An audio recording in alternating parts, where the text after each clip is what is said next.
Praise be the Lord, praise be the Lord, praise be the Lord। महिमामय पिता परमेश्वर प्रभु आपका धन्यवाद करते हैं, आपका स्तुति, आपका महिमा करते हैं, क्योंकि प्रभु आपकी दया और आपके अनुग्रह से प्रभु आज हम जीवितों में हैं, इसलिए धन्यवाद देते हैं। पिता परमेश्वर, आज मोहन भाई और भाभी का मैरिज एनिवर्सरी है, इसीलिए हम सुबह भी प्रार्थना किए थे और प्रभु आपका दया, आपके अनुग्रह उनके ऊपर बहुत आयत से है प्रभु, इसलिए धन्यवाद देते हैं। और प्रभु इस रात के समय में आपके भवन में आए हैं प्रार्थना करने के लिए। प्रभु आप उनको दोनों को आशीषित कीजिए, दया कीजिए प्रभु। इस समय प्रभु हम एक आराधना करेंगे, आपका उपस्थिति हमारे साथ बने रहे प्रभु। हम सबको आप दया कीजिए, अनुग्रह कीजिए पिता, यीशु मसीह के नाम से मांगते हैं, आमीन। आज का दिन यहोवा ने बनाया, हम उसमें आनंदित हो। ये गाने आज का दिन यहोवा ने बनाया है, हम उसमें आनंदित हो, आनंदित हो। आज का दिन यहोवा ने बनाया है, हम उसमें आनंदित हो, आनंदित हो। प्रभु को महिमा मिले,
परमेश्वर के वचन से एक विषय पढ़ेंगे।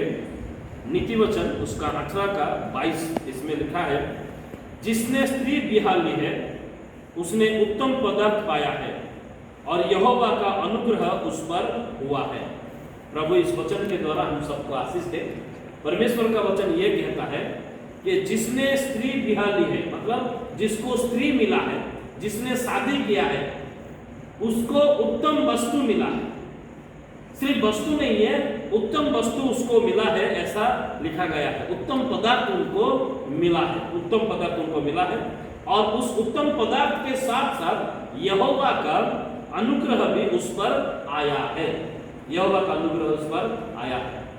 परमेश्वर के नाम के धन्यवाद हो, क्योंकि परमेश्वर हम सबके लिए सोचते हैं, परमेश्वर हमारे लिए चिंता करते हैं। मनुष्य अकेले रहना उत्तम विषय नहीं है, ऐसा जब परमेश्वर ने कहा, उस परमेश्वर के ये वचन से हमें मालूम होता है कि मनुष्य का दिमागी विषय, मनुष्य का सोच, मनुष्य का शारीरिक विषय और मनुष्य का हर एक जरूरत को पूरा करने वाला परमेश्वर। इसलिए मनुष्य अकेले रहना उत्तम विषय नहीं है और उसके लिए एक सहायक का जरूरत है, ऐसा परमेश्वर ने सोचा, कहा। और साथ ही साथ मनुष्य के लिए स्त्री को परमेश्वर ने बनाया है, मनुष्य के लिए स्त्री को परमेश्वर ने बनाया है। और स्वभावोपदेशक उसका 4 अध्याय 9 से अगर हम पढ़ेंगे, 4 अध्याय 9 से अगर हम पढ़ेंगे तो उसी परमेश्वर का वचन में ऐसा लिखा है, 1 से 2 अच्छे हैं क्योंकि उनके परिश्रम का अच्छा फल मिलता है। ये परमेश्वर का वचन कहता है कि 1 से 2 अच्छे। बहुत सारे लोग सोचते हैं मैं अकेला रह जाऊंगा, मुझे शादी का जरूरत नहीं है, मुझे परिवार का जरूरत नहीं है। ये गलत विषय है। बहुत लोग परिवार को छोड़ के वो चले जाते हैं, गलत विषय नहीं है, क्योंकि परमेश्वर का वचन ये कहता है 1 से 2 अच्छे, क्योंकि उनका परिश्रम का अच्छा फल मिलता है। क्योंकि यदि उनमें से एक गिर जाएगा तो, मतलब संसार में गिरने वाला बहुत सारे ऐसे परिस्थिति आएगा। शैतान है जो कि मनुष्य को गिराएगा ही गिराएगा, उसमें से एक गिर जाएगा, कोई बीमारी में गिर जाएगा या कोई और बहुत सारे गिरने का जगह है, तो एक गिर जाएगा तो दूसरा उसको उठाएगा, परंतु हाय उन पर, वो दुखित है, वो श्रापित है जिनको वो ठोकर खाकर गिरने के समय उठाने वाला कोई ना होगा, उठाने वाला कोई ना होगा। हाय उन पर, ये परमेश्वर का वचन कहता है। इसका मतलब है परमेश्वर एक योजना बनाकर मनुष्य के लिए एक परिवार दिया। दुनिया का हर एक परिवार परमेश्वर के द्वारा स्थापित किया गया है, परमेश्वर के द्वारा बनाया गया है। हम लोग शादी करते हैं, लेकिन परमेश्वर परिवार को स्थापना कौन करता है? परमेश्वर करते हैं। तो परमेश्वर का ये वरदान है, परमेश्वर का जितना बड़े बड़े वरदान है उसमें से एक वरदान परिवार भी है, परिवार भी है। और परिवार में साथ रहना, क्योंकि आजकल हम ऐसे एक समाज में जी रहे हैं जहां पर शादियां कम हो रहा है, तलाक ज्यादा हो रहा है, मैरिज कम हो रहा है, डाइवोर्स ज्यादा हो रहा है। तो ऐसे माहौल में एक परिवार बनाकर परिवार के साथ आगे बढ़ना, परिवार के साथ प्रभु को धन्यवाद देना, परिवार के साथ प्रभु का आशीषों का हिस्सा बनना, ये सबसे बड़ा विषय है। और आज आप परिवार, आपके प्रभु अनुग्रह किया है, प्रभु दया की है आप लोगों को कि मैरिज एनिवर्सरी मनाने के लिए। ये परमेश्वर की दया और ये परमेश्वर की अनुग्रह है, और सारा वरदान भी परमेश्वर दिए हैं। और जो कुछ कमी है वो आने वाले दिनों में परमेश्वर की इच्छा में परमेश्वर पूरा करेंगे। ये परमेश्वर की इच्छा है, ये परमेश्वर की इच्छा है।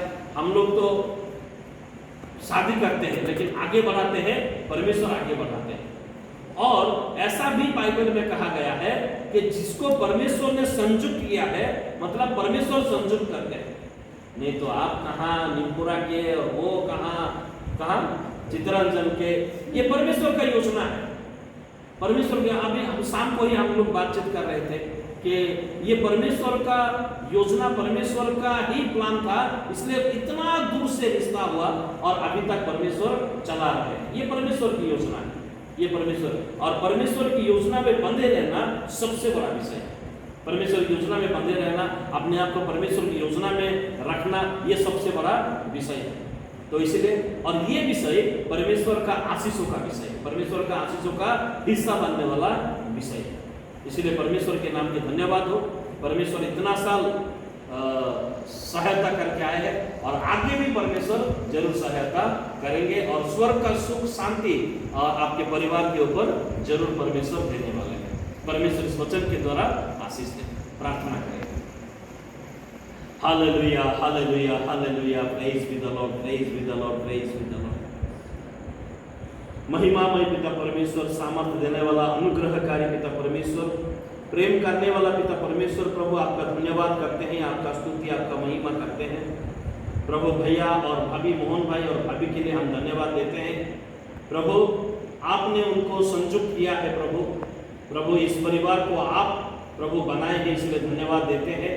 प्रभु दोनों के लिए प्रार्थना करते हैं, दोनों के सर पर आपका हाथ रखिए, अनुग्रह कीजिए पिता। प्रभु दोनों में और भी प्रेम बढ़ाइए, दोनों में और भी प्रभु स्नेह को बढ़ाइए पिता, दया कीजिए पिता। हे प्रभु स्वर्ग का सुख शांति इस परिवार में दीजिए। आप इस परिवार का राजा बनिए, आप इस परिवार का प्रभु बनिए, आप इस परिवार का सब कुछ बनिए पिता। यही मैं निवेदन करता हूँ, प्रार्थना करता हूँ। हे पिता परमेश्वर, उस परिवार का जो आवश्यक विषय है वो भी आप दीजिए पिता परमेश्वर। प्रभु पिछले साल भर इस परिवार का सहायता आपने किया है, दुख में, सुख में, बीमारी के समय में आप प्रभु इस परिवार में खड़े हुए, इसलिए धन्यवाद देते हैं। और आने वाले दिनों में भी प्रभु आपका उपस्थिति इस परिवार के साथ बना रहेगा, ये विश्वास करते हुए, आशा करते हुए हम आपको धन्यवाद देते हैं। प्रभु दोनों के सर पर आपका हाथ रखिए, दोनों को आप आशीषित कीजिए, अनुग्रह कीजिए, दया कीजिए पिता। हालेलुया, प्रेज पिता। हे प्रभु प्रार्थना करते हैं आपका कृपा का दृष्टि इन दोनों के ऊपर सदा के लिए बने रहे और अनुग्रह कीजिए पिता। सारा आदर महिमा आपको देते हुए इस परिवार को आपके हाथों में सौंपते हुए छोटी सी विनती यीशु मसीह के नाम से मांगते हैं, आमीन, आमीन।